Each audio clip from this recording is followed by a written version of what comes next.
Poe yang saat itu sudah berusia 40 tahun akhirnya dinyatakan meninggal dunia. Dan kata-kata terakhir yang dia ucapkan sebelum ajal menjemput adalah, "Lord, help my poor soul."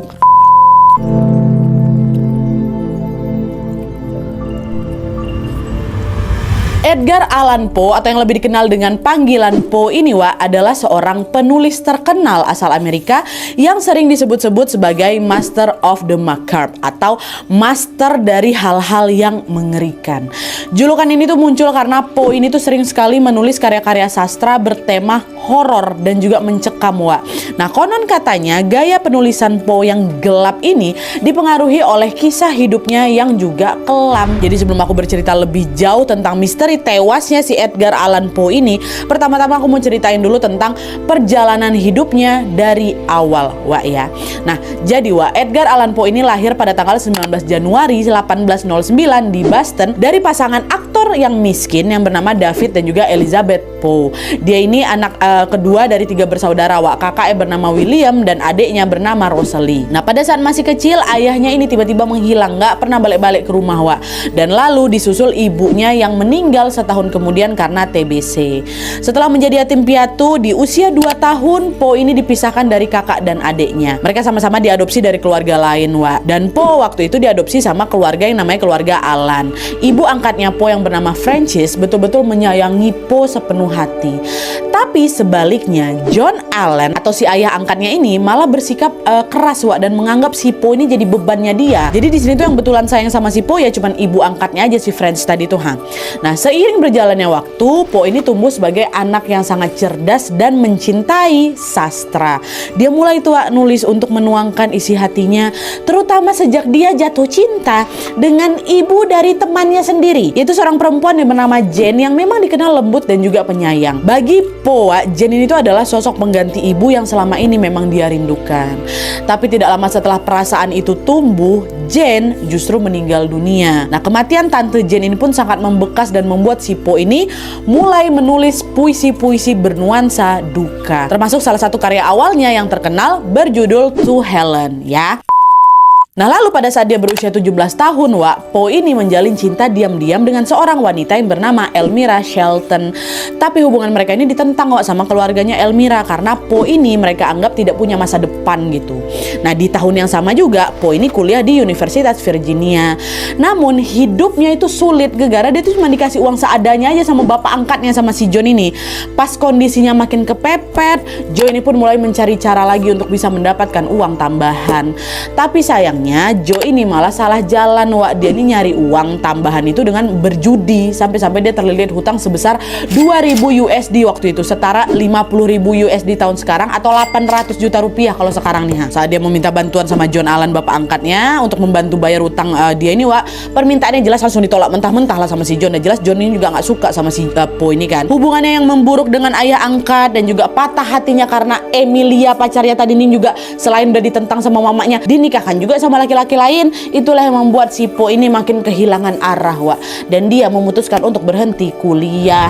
Nah, setelah dia keluar dari kuliah, Poe mencoba bertahan hidup dengan bekerja sebagai juru tulis dan juga penulis lepas di Boston.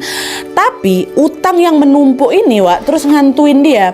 Karena dia ini takut dipenjara gara-gara nggak bisa bayar utang, Poe pun memutuskan untuk mendaftar menjadi tentara dan menyamar dengan nama Edgar Allan Perry, bukan Edgar Allan Poe. Nah, di sela tugas militernya itu dia tetap menulis dan dia juga berhasil menerbitkan buku pertamanya yang berjudul Tamerlane and Others Poems. Meski tidak laku di pasaran, nggak laku bukunya itu. Tapi dari situ Poe ini mulai yakin bahwa jalan hidupnya adalah menulis, bukan menjadi tentara. Nah, di sini akhirnya Poe pun sengaja membuat banyak sekali pelanggaran supaya dia ini bisa dikeluarkan dari militer.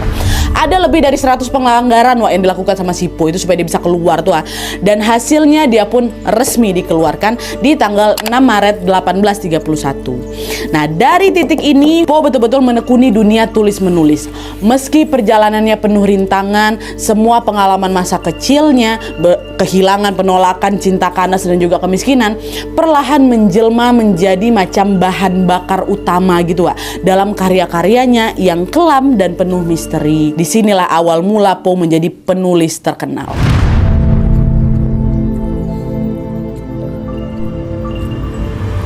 Nah, di masa awal menekuni dunia kepenulisan, Poe ini kembali dilanda kehilangan lagi. Frances, ibu angkatnya yang paling sayang sama dia, yang paling juga dia sayangi, meninggal dunia di tahun 1829. Gak lama setelah itu, John, bapak angkatnya ini nikah lagi, dan mulai menjauh lagi dari si Poe. Hubungan mereka pun makin memburuk sampai si John ini pernah nulis di suratnya, "You may go to the devil for me," kata dia gitu. Poe betul-betul dijauhi kali, Gak tahu juga si Poe tuh salah dia tuh di mana. Yang jelas John tuh paling gak suka kali lah sama si Poe nih. Bahkan waktu si John ini sakit keras, dia menolak dijenguk sama si Poe.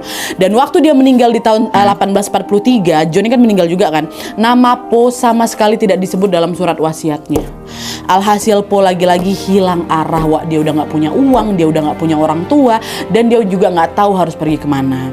Nah, sejak saat itu Poe pun jadi seorang pengembara yang selalu berpindah tempat tanpa punya rumah untuk pulang. Sampai akhirnya pada tahun 1835 dia pun pergi ke Baltimore untuk menumpang di rumah tantenya yang bernama Maria. Beberapa sumber menyebutkan kalau masa ketika si Poe ini tinggal sama si tantenya ini adalah masa paling stabil secara emosional bagi si Poe. Di masa itu juga Poe ini bisa lebih aktif dalam menulis puisi dan cerpen, dan perjalanan karirnya Poe sebagai penulis juga mulai meroket pada saat dia memutuskan untuk ikut lomba menulis cerpen yang diselenggarakan oleh Baltimore Saturday Visitor, surat kabar mingguan yang terbit di kota si Baltimore ini. Nah, cerpen yang ditulis sama si Poe ini berjudul Manuscript Found in a Battle. Cerpen ini tuh berisi tentang seorang pria yang naik kapal, terus kapalnya itu karam setelah dihantam badai. Lalu si laki-laki ini atau si orang ini terbangun di kapal lain yang terlihat aneh, tua, dan dipenuhi oleh awak misterius yang tidak sadar kalau dia ada di sana. Kapal ini pun terus melaju ke lautan asing yang berbahaya. Situasi pun makin menyeramkan lagi hingga akhirnya si bapak ini atau si orang ini sadar kalau dia akan mati. Lalu sebelum kematian itu datang, dia pun menulis semua pengalamannya ini di dalam manuskrip atau si naskah ini, Nah, naskahnya ini lalu dimasukkan sama dia di botol, dilemparlah ke laut. Nah, ini adalah upaya dalam meninggalkan jejak sebelum dia menghilang selamanya. Kurang lebih ringkasan dari cerpennya itu kayak gitu. Nah, dari sekian banyaknya peserta yang ikut dalam kompetisi ini, ternyata cerpen karyanya Poe tadi itulah yang jadi pemenangnya. Sebagai hadiahnya, Poe menerima uang sebesar 50 USD atau sekitar 800.000 rupiah waktu itu. Nominal yang besar kali waktu itu pastinya kan. Nah, selain dapat uang, kemenangan ini juga membuat Poe ini mulai diakui sebagai seorang penulis. Bahkan para dewan juri sampai membantu Poe untuk bisa kerja menjadi editor di Southern Literary Messenger, majalah sastra bergengsi kali di Virginia. Dan peran editor di sini itu bukan cuma ngoreksi tulisan orang aja tapi Poe ini juga aktif nulis dan sangat diperbolehkan untuk menyelipkan karyanya sendiri ke dalam edisi majalah yang ada di situ. Nah, selama dia bekerja sebagai editor, Poe aktif menulis lagi cerita-cerita lain seperti Berenice di tahun 1835, Morella di tahun 1835, terus ada Ligeia di tahun 1838. Dan ketiga cerpen itu sama-sama bercerita tentang kematian dengan vibes yang gelap dan juga mencekam. Masih sama. Nah, lalu setelah dia sukses menulis cerita yang temanya dark ini, Poe pun membuat terobosan baru dalam dunia sastra dengan memperkenalkan genre detektif modern. Nah, pada tahun 1841, dia menceritakan cerita berjudul The Murders in the Rue Morgue yang berisi tentang kisah detektif brilian yang mempecahkan misteri pakai logika rasional, Dan cerita ini dianggap sebagai cerita detektif pertama di dunia. Makanya gak heran kalau Poe ini, kemudian disebut sebagai bapak cerita detektif. Bahkan Sir Arthur Conan, penciptanya Sherlock Holmes tuh juga mengakui kalau Poe ini sudah menciptakan pola dasar dalam penyusunan cerita detektif. Lalu pola inilah yang kemudian dipakai lagi tuh sama penulis-penulis di generasi berikutnya. Dia tuh jadi panutan di generasi-generasi berikutnya gitu loh. Nah, dalam karir menulisnya, Poe ini mencapai puncak ketenarannya di tahun 1845 ketika dia menerbitkan puisi yang berjudul The Raven, Puisi ini tuh menceritakan seorang pria yang berduka karena kehilangan kekasihnya. Nama kekasih di cerita ini Lenore. Lalu pada suatu malam, seekor burung gagak misterius masuk ke kamarnya dan hanya mengucapkan satu kata, nevermore. Nah, kata ini tuh dianggap sebagai simbol dari keputusasaan, kesedihan yang mendalam, dan juga perjuangan si pria tadi dalam melawan kehilangan. Waktu dia keluarin puisi itu, langsung viral puisi itu di kalangan masyarakat itu. Banyak yang hafal betul sama bait-bait puisinya. Nah, berkat puisi ini, nama Edgar Allan Poe pun makin dikenal luas, macam selebritis lah waktu itu ya kan. Nah, keunikan tema dan juga gaya bahasa yang Po tuangkan di dalam tulisannya ini, membuat Po itu menjadi salah satu ikon sastra yang sangat abadi hingga saat ini. Buat kalian yang juga penulis atau juga penggemar karya-karya sastra pasti tahu betul Edgar Allan Poe ya kan. Kiprahnya dalam menulis membuat Po ini dianggap sebagai pelopor cerita pendek modern, cerita detektif dan juga cerita bergenre horor psikologis. Dan banyak yang percaya kalau gaya penulisannya Po yang kelam itu bukan tanpa alasan. Semuanya terinspirasi dari hidupnya yang dipenuhi luka, kehilangan dan juga penolakan. Gak heran kalau kisah hidupnya ini juga terasa seperti potongan cerita tragis yang ditulisnya sendiri. Dan yang bikin merinding akhir hidup dari Po ini pun juga nggak kalah misterius. Justru di detik-detik terakhirnya terjadi serangkaian peristiwa aneh yang belum pernah terjawab sampai saat ini. Inilah yang bikin kematiannya Edgar Allan Poe menjadi salah satu misteri paling membingungkan dalam sejarah sastra. Penasaran gimana kisah selengkapnya? Masuk!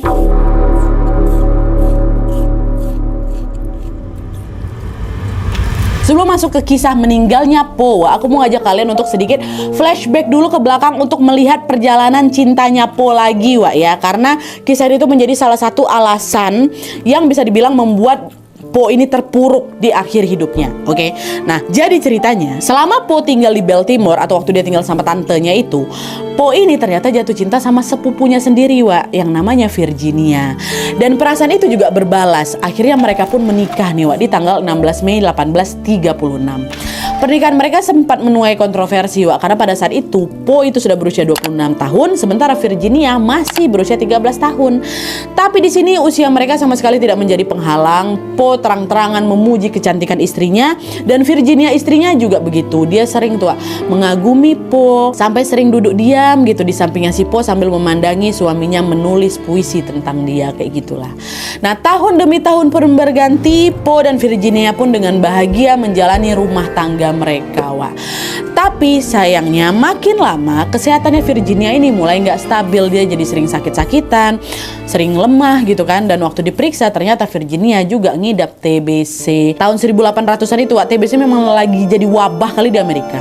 Nah, setiap kali Virginia ini ngedrop, Po ngerasa down dan dia milih untuk lari ke alkohol. Alhasil tulisannya si Po yang lahir di masa-masa itu terasa lebih gelap lagi, lebih sedih lagi, lebih kelam lagi. Sampai akhirnya di tahun 1847 Virginia meninggal dunia. Kematian sang istri ini membuat Po kembali terperosok lagi dalam kesedihan. Po berkali-kali bilang, aku mungkin gak akan sanggup bertahan lebih dari 1 tahun lagi jika sendirian kalau gak ada Virginia kayak gitulah. Nah, sejak kematian Virginia, Po jadi sangat takut sendirian Dia bahkan setelah itu sempat melamar beberapa perempuan sekaligus, 1, 2, 3, 4 dilamar dalam waktu bersamaan, tapi semua ditolak. Hingga akhirnya di tahun 1849 Po kembali bertemu dengan cinta lamanya. Siapa? Elmira Shelton. Yang waktu dia ketemu yang kedua kali ini, Elmira udah menjanda, udah bercerai dia sama lakinya. Mereka akhirnya balik dekat, saling berbagi cerita dan perasaan lama itu pun tumbuh kembali. Po pun ngelamar Elmira dan ternyata lamarannya diterima. Cuman satu syarat kata Elmira, kamu berhenti minum dulu ya, kata gitu, baru aku mau nikah sama kamu. Oh baik, kata dia, mau tuh, Po setuju langsung kan. Tapi sebelum mereka sempat menikah udah keburu tragedi misterius ini kejadian. Jadi ceritanya di tanggal 27 September 1849, Po ini dijadwalkan untuk pergi ke Baltimore. Terus dia harus lanjut lagi ke Philadelphia untuk mengedit sebuah koleksi puisi. Kan dia kerja jadi editor kan. Nah, pada saat itu Po ini lagi dalam kondisi yang baik-baik aja, Dia sehat-sehat aja. Yang ada dia semangat kerja karena kan bentar lagi dia mau nikah sama Elmira ya kan. Tapi di tengah perjalanan menuju ke Baltimore, baru mau ke Baltimore-nya, Po itu tiba-tiba menghilang tanpa jejak. Po nggak pernah sampai di tujuan dan nggak ada yang tahu kemana si Po ini pergi. Awalnya di sini nggak ada yang curiga sama hilangnya si Po. Mereka pikir si Po ini lagi pergi untuk menyendiri karena sejak Virginia meninggal Po memang masih sering dia tiba-tiba ngilang gitu buat me time, buat menenangkan diri. Mungkin dia lagi kangen sama si Virginia kayak gitu. Jadi orang mikir, oh mungkin dia lagi me time tuh gitu. Tapi setelah ditunggu lama, Po ini nggak muncul-muncul juga, Wak. Sampai akhirnya di tanggal 3 Oktober 1849 atau 6 hari setelah si Po ini menghilang, seorang pekerja cetak bernama Joseph Walker tanpa sengaja menemukan si Po ini lagi telantar di jalan Baltimore. Pas pertama kali temukan, Po tuh kelihatan linglung, Wak. Dia lemah, dia kotor, dia ngigau, dan dia memakai pakaian lusuh yang bukan pakaian dia. Jadi bajunya udah diganti, entah dia tuh pakai baju siapa, Wak ya. Nah pada saat itu Walker ini nggak punya hubungan langsung nih, Wak, sama si Po, tapi dia kenal ini Po nih, penulis yang cukup terkenal waktu itu ya kan. Akhirnya Walker pun meminta tolong sama orang lain yang memang kenal baik sama si Po, Wak, yaitu Joseph E. Snodgrass. Nah Joseph ini adalah seorang editor majalah yang juga punya latar belakang medis. Kawannya sih siapa? Po. Akhirnya Walker pun langsung menulis surat untuk ke Joseph untuk ngabarin soal si kondisi Po ini nih. Nah setelah nerima surat itu, Joseph pun langsung datang ke lokasi yang dimaksud sama si Walker. Dan ternyata betul di situ dia melihat temannya atau Po ini dalam keadaan yang sangat memprihatinkan, Wak. Setiap kali Po ini ditanya, apa nih Po, kenapa kamu? Apa yang sebenarnya terjadi? Kenapa kamu bisa sampai terlantar di sini? Kemana aja kamu selama 6 hari ini? Saya dapat kabar kamu hilang. Kenapa? Ada apa? Ditanya kayak gitu Po nggak pernah bisa jawab, Wak. Nggak pernah, betulan macam orang linglung tuh loh. Akhirnya Joseph Snodgrass ini pun langsung membawa Po ke rumah sakit di Washington College. Dan selama berada di rumah sakit, Po ini dirawat oleh seorang dokter yang bernama Gigi Moran.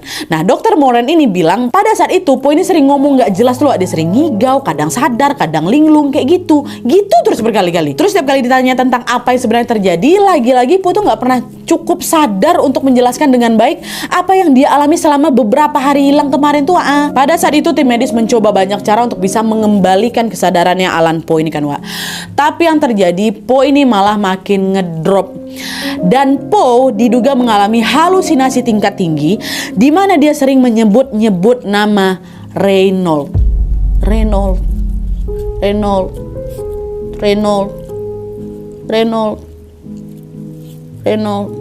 Kayak gitu, Wak. Entah siapa Reynold yang dia maksudnya, apakah Reynold ini adalah orang asli atau hanya cuman tokoh fiksi yang selama ini ada di karangan dia. Dan tidak ada seorang pun yang berhasil mengidentifikasi siapa sih Reynold ini waktu itu. Reynold katanya. Nah lalu setelah Po ini dirawat selama 4 hari di rumah sakit, Wak, tepatnya di tanggal 7 Oktober 1949 sekitar jam 5 pagi, Po yang saat itu sudah berusia 40 tahun akhirnya dinyatakan meninggal dunia.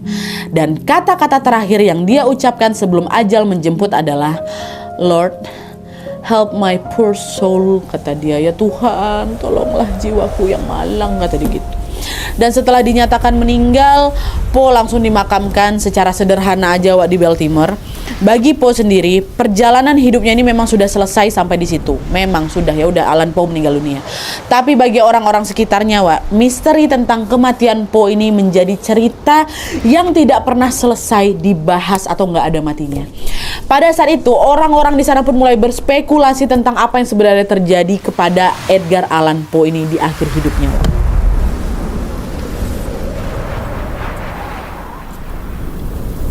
Kematian Edgar Allan Poe ini, Wak, meninggalkan banyak sekali misteri yang belum terjawab. Kemana perginya Poe selama 6 hari menghilang itu? Kenapa Poe ini bisa terlantar di Baltimore dengan memakai pakaian lusuh yang bukan juga punya dia? Kenapa si Poe ini bisa sampai selinglung itu padahal sebelumnya dia sehat-sehat aja? Dan apa yang menyebabkan si Poe ini meninggal dunia meski dia sudah dirawat intensif selama 4 hari di rumah sakit? Intensif maksud aku, bukan insentif, sorry. Berbagai teori dan juga spekulasi seputar pertanyaan tadi pun mulai beredar, Wak, di masyarakat. Dan di sini aku menyebutin beberapa spekulasinya ya. Yang pertama, pengaruh alkohol. Kecurigaan pertama adalah Poe ini memang lagi ada di bawah pengaruh alkohol, Wak. Pada saat itu udah menjadi rahasia umum kalau si Poe ini memang suka minum-minum orangnya, Wak. Kebiasaan buruknya ini makin parah lagi setelah Virginia, istrinya, meninggal dunia.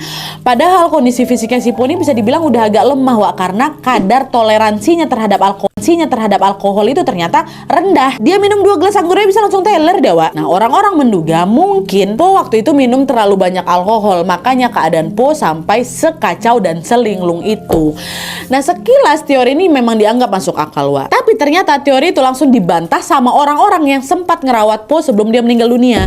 Mereka bilang waktu Po itu ditemukan, tidak sedikit pun kami cium bau alkohol dari mulutnya si Po. Dan harusnya kalau dia udah mabuk gara-gara alkohol, paling beberapa hari kemudian udah mulai agak sadar lah gitu kan. Nggak usah lah nunggu beberapa hari, kadang beberapa jamnya bisa langsung sadar. Ini enggak, dia masih linglung beberapa hari. Itulah yang membuat mereka berpikir kalau Po ini meninggal pasti bukan karena mabuk gitu, bukan karena alkohol gitu lah. Nah terus spekulasi kedua adalah gangguan kesehatan. Beberapa waktu sebelum Po ini pergi ke Baltimore, kondisi kesehatannya si Po ini ternyata memang lagi kurang baik sebenarnya. Hal ini tertulis di dalam surat yang Po kirim untuk tantenya. Di situ Po ini bilang kalau dokter udah nyaranin aku untuk tidak berpergian kemana-mana dulu karena kondisi aku ini lagi nggak fit tante. Cuma di sini Po tuh nggak bilang dengan detail gimana kondisi kesehatannya pada saat itu, pada saat yang terakhir itu nggak bilang.